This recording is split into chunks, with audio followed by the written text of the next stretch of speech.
Prepojenie vzdelávania s praxou prinieslo na Strednú odbornú školu techniky a služieb v Leviciach zaujímavé stretnutie s úspešnými absolventmi a osobnosťami zo sveta podnikania. Svoje skúsenosti so študentmi zdieľali nielen odborníci z rôznych odvetví, ale aj známe tváre sociálnych sietí. Ich príbehy ukázali, že cesta k úspechu vedie cez odhodlanie a tvrdú prácu. V tomto školskom roku sme pre žiakov našej školy vymysleli akciu Biznis v škole, kde sme chceli žiakom priblížiť, ako možno zúročiť tie svoje zručnosti a vedomosti. Predstavili sa im aj absolventi našej školy, ktorí porozprávali o svojich úspechoch a o svojej ceste po ukončení štúdia. A v druhej časti tejto našej akcie sa žiakom predstavili influenceri, známi influenceri, ktorí im porozprávali, ako sa stali známi a slávni v online sfére.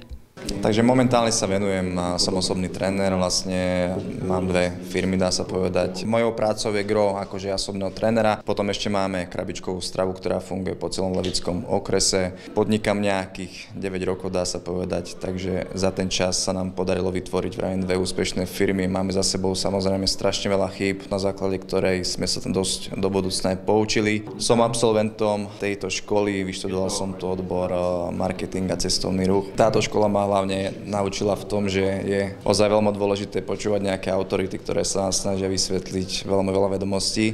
Mne hlavne tieto vedomosti chýbali po škole, takže tieto vedomosti som potom musel čerpať sám prostredníctvom nejakej literatúry.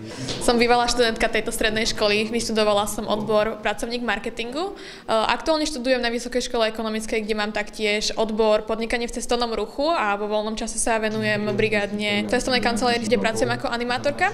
Táto škola mi priniesla veľmi veľa benefitov, počas ktorej som mohla navštíviť stáž na Cypre a taktiež odporúčam našim študentom ďalším, aby využívali všetky možné stáže a ponuky, ktoré naša škola ponúka. Je to najlepší štart do toho profesného života, profesionálneho, za ktoré som veľmi vďačná a využijem ich do svojho života. Čiže ja som taktiež bývalý študent tejto školy. Vyštudoval som odbor komerčný pracovník v doprave. Momentálne podnikám v oblasti financií a realít, to znamená, že sa špecializujem na bankovníctvo, poisťovníctvo, investícia, taktiež na znižovanie odvodov pre SROčkarov a živnostníkov. Čo sa týka dnešného dňa, myslím si, že bol veľmi prospešný ako pre mňa, veľmi dobrá skúsenosť, taktiež pre študentov, ktorí možno do budúcnosti uvidia príležitosti, ktoré možno dnes nevideli. Štúdium na našej škole mi dalo určité základy do tohto biznisu, to znamená, študoval som tu marketing, ekonomiku, sú to všetky veci, ktoré v dnešnom svete, alebo teda v podnikaní využívam. Takže to bolo určite prospešné a myslím si, že aj žiaci, ktorí chodia teraz na túto školu, by sa mali možno viac venovať tým veciam, ktoré študujú, aby potom v budúcnosti neboli prekvapení, keď sa dostanú do reálneho sveta a začnú tie veci naozaj riešiť, ako ich riešime teraz my. Aj dnešná akcia nám ukázala, že aké dôležité je, aby sme na tieto školy vedeli správne naučiť tých našich študentov. Pretože každý z nás po niečom túži, každý z nás túži po niečom inom, niekto túži po novom aute, po nejakých peniazoch, aby sme to dobro vedeli rozdávať niekomu inému. Túžba nie je ani nádej, ani prianie. Vlastne úspech prichádza vtedy, keď si vytýčite konkrétne ciele.